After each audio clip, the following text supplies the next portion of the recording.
Let's do the 3-question warm-up for this lecture.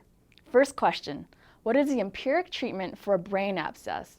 You'll give antibiotics with the exact regimen depending on the suspected source of the abscess. For example, if the patient is post-op from some kind of neurosurgical procedure, you can use vancomycin plus ceftazidime because you want to make sure to cover MRSA and Pseudomonas. And then along with antibiotics, just like with any other abscess, you have to drain it, usually by needle aspiration. And if there's mass effect on imaging, then you also want to give glucocorticoids. Next, what is the treatment for epidural and subdural hematomas? These are treated surgically, usually with a craniotomy or a craniectomy, and then evacuation of the hematoma. And the last question, what is a typical presentation of a patient with idiopathic intracranial hypertension? So the classic patient is an obese female in her 20s or 30s. She'll come in complaining of headaches, often daily pulsatile headaches, maybe with nausea and vomiting. She may also have vision changes like diplopia or loss of peripheral vision. And then when you do your workup, you'll see papilledema on fundoscopic exam and an elevated opening pressure on LP. That's it for the warm-up. Let's get to the lecture. If you're following the recommended course order, we're going to take a little break from strokes and seizures and neurology and spend a little time looking at psychiatric disorders. Psychiatric disorders are very, very important for step 2 and level 2, and they're very masterable too. For the most part, you just need to have a clear picture in your mind about what these disorders look like and how you approach treating these patients. And the best part about the psychiatry section is that I teach most of it, so you don't have to worry about Dr. Lewis blathering on and on and on, blah, blah, blah, Beard, blah, blah, blah, Justin Bieber. His shtick gets old in a hurry. Now, throughout the psychiatry videos, I'm going to be discussing the classification and diagnostic criteria published in the DSM-5. This is sort of the pocket handbook version. The full version is almost 1,000 pages long. All the psychiatric questions in 2015 and 2016 USMLE Step 2 CK and COMLEX Level 2 CE exams will include diagnostic terminology from both DSM-4 and DSM-5. And eventually we're going to see those DSM-4 terms phased out. So rather than try to teach you both DSM-4 and DSM-5 and potentially confuse you, I'm only going to teach you the DSM-5 material. So let's talk about depression, specifically major depressive disorder. Now, you know what depression looks like. These patients are generally sad, but there's a lot more to it than that. Take a look at the study guide. The diagnosis of major depression requires the presence of at least 5 symptoms for a period of at least 2 weeks. So there are 9 symptoms in total, and depressed mood is just one symptom. It's a persistent sadness or emptiness or hopelessness. But then you can remember the other symptoms with the mnemonic SIG-E caps. So S is for sleep disturbance. So either these patients sleep all the time, or commonly they say they aren't sleeping well at all. So they can either have hypersomnia or insomnia. The I is for interest, diminished interest or pleasure in most activities. We also call this anhedonia. So anhedonia means these patients no longer enjoy things that used to give them pleasure. So maybe they used to like to work out at the gym. Now they no longer find that enjoyable. Maybe they no longer enjoy reading or going to the movies or playing video games. So they no longer find enjoyable activities enjoyable. That's anhedonia. G is for guilt, feelings of inappropriate guilt or worthlessness. E is energy, loss of energy or fatigue. Now fatigue is a very common complaint for a lot of medical diseases, but it can certainly be a symptom of depression. These patients might attribute their lack of energy to their insomnia, but sometimes these people say, I sleep all the time, but I still don't have any energy. C is for impaired concentration, so diminished ability to think or focus or concentrate. These people often feel like they've lost some mental sharpness, like they're in a fog. A is for appetite changes and weight changes. So it could be increased appetite and weight gain with that, or it could be decreased appetite and weight loss. P is for psychomotor agitation or psychomotor retardation. So psychomotor retardation is where everything is just sort of sluggish. These patients are both mentally sluggish and physically sluggish. This is sometimes also referred to as a leaden paralysis, like a patient has a hard time getting up off the couch, like the arms and legs are made out of lead. They're just hard to move around. So that's psychomotor retardation. Or it could be psychomotor agitation, where the patient's kind of antsy and can't sit still, and they feel uncomfortable in whatever position they get into. But psychomotor retardation seems a little bit more common. And then the final S is for suicidal ideation. Now, it's not just thoughts about suicide, but thoughts about death in general. Not necessarily fear of dying, but sort of a preoccupation with death. So make sure you can recognize all of these as symptoms of depression. And again, you have to have 5 out of 9 symptoms for at least 2 weeks, And one of those symptoms must be either depressed mood or anhedonia. The other key point to the diagnosis of major depressive disorder is that these symptoms have to impair the patient's ability to function, to care for himself or to hold down a job or maintain stable relationships. That's an important criterion for lots of psychiatric diseases. Speaking of suicide and this preoccupation with death, you should always assess depressed patients for suicidal risk. If they have true suicidal intent, that would make them a danger to self, which is a major criterion for involuntary hospitalization, right? So take a look at the next question in the study guide. What are the major risk factors for suicide? So the first risk factor is psychiatric disorders.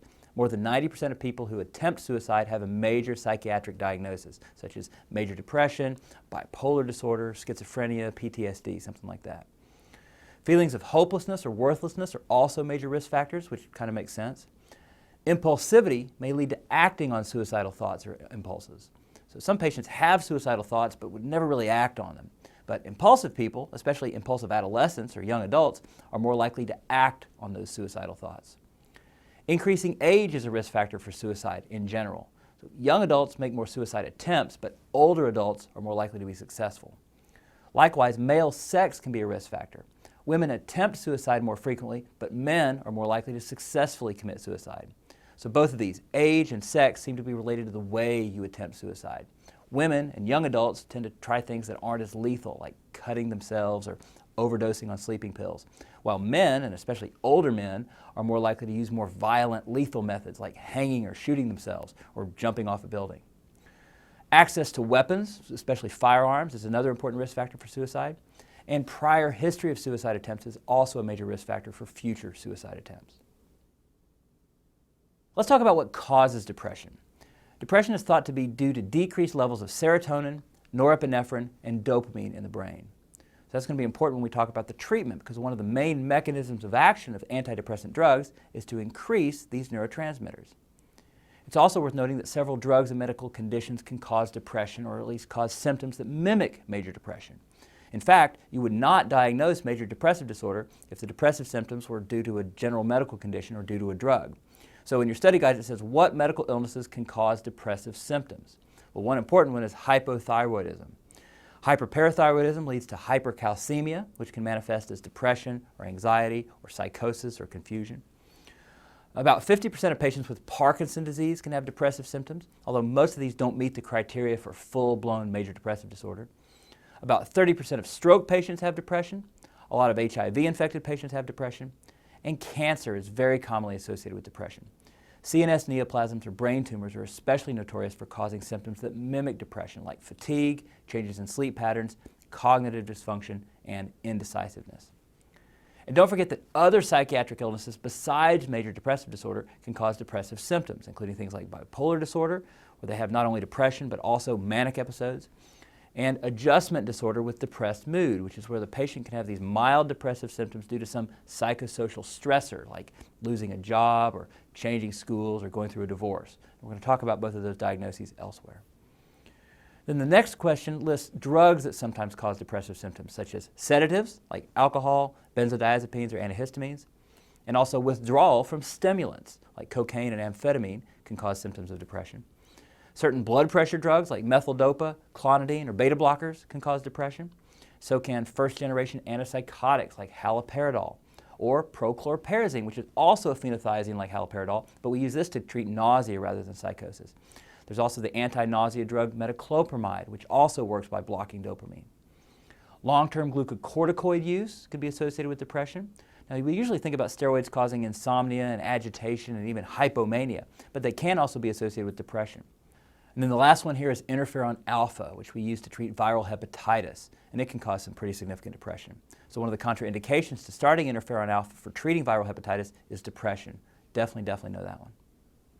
There are also some specific subtypes of major depressive disorder, which DSM-5 calls specifiers. Now, I'm not going to discuss all of these. I just want to make a couple of high-yield points about a few of them. And I've listed these in your study guide.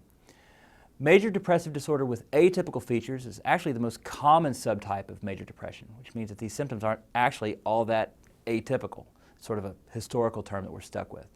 But major depressive disorder with atypical features is characterized by mood reactivity, which means these patients respond to positive things positively, So they can be cheered up by positive external circumstances, just like non-depressed individuals will. Then in addition to the mood reactivity, these patients may also exhibit increased appetite and weight gain, hypersomnia, so they're sleeping a lot, and then that leaden paralysis where they feel like the arms and legs are weighed down by lead. They have this extreme psychomotor retardation. These patients also tend to exhibit hypersensitivity to rejection. So positive things may cheer them up, but negative things like rejection really get them down. You criticize these patients for something and they just fall to pieces.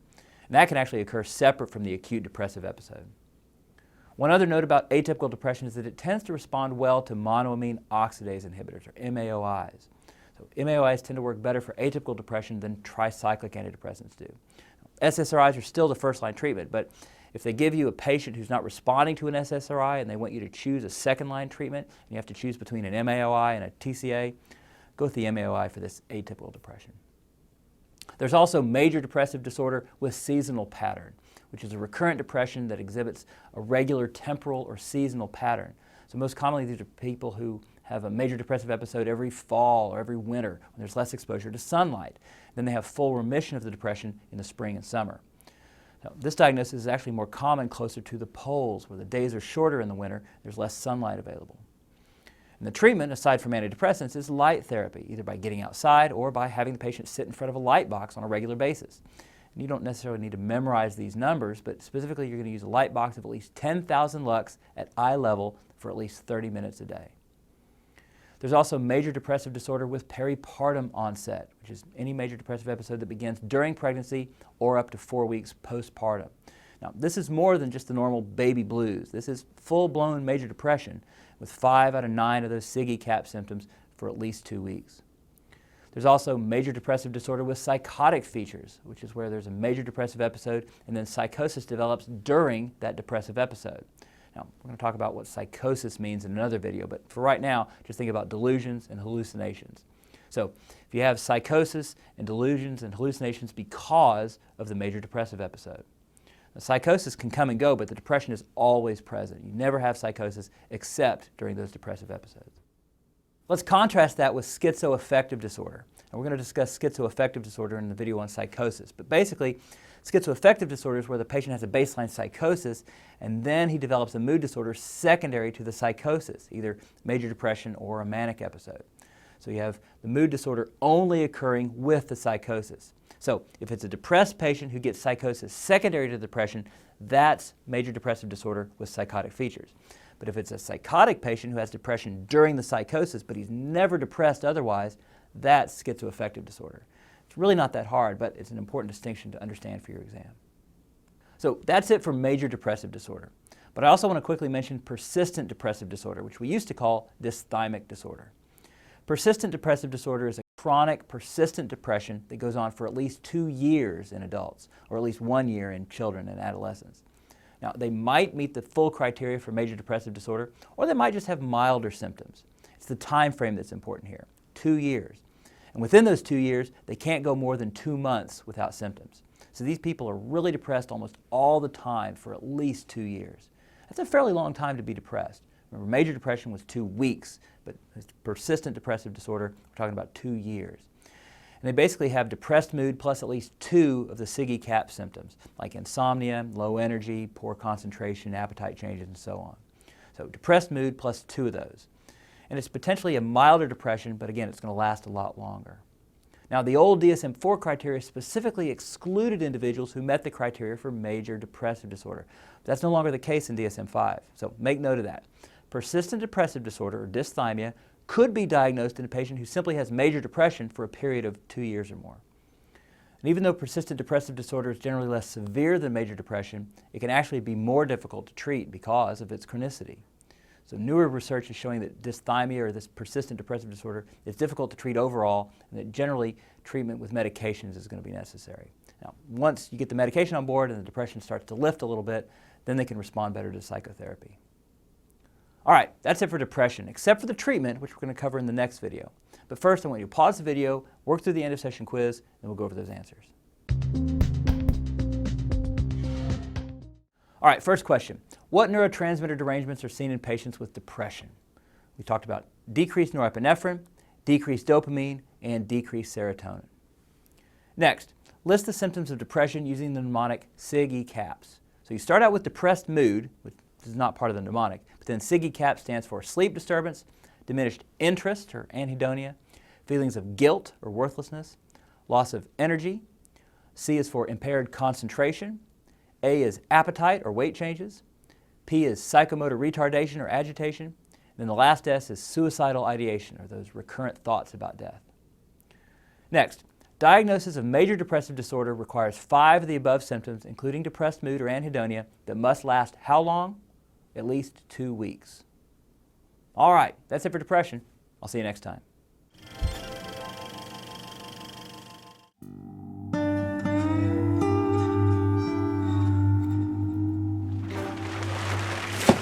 Yo, Dr. White. Hello, Jesse. How are things? Not good, Dr. White. I haven't been sleeping this past 2 weeks. Well, Jesse, you've been under a lot of pressure lately, especially when you consider all the product we've got to ship. Yeah, I feel like I got no energy, and get this, I've been thinking about death a lot lately. Well, now, Jesse, we know that's all part of the game, but we've got a lot of product to put out, and we've got deadlines. Listen, Dr. White, I can't think or concentrate, and I feel guilty all the time. That ain't normal, yo. You know, it seems like you meet the criteria for major depressive disorder. Are you experiencing any of these signs of depression? Remember the mnemonic: SIG-E caps, sleep disturbances, loss of interest or anhedonia, feelings of guilt or worthlessness, low energy, poor concentration, appetite changes or weight change, psychomotor retardation or agitation, suicidal ideation. If you experience 5 of these symptoms for at least 2 weeks, and as long as you either have depressed mood or anhedonia, that's major depression. If you're experiencing symptoms of depression, better call Saul.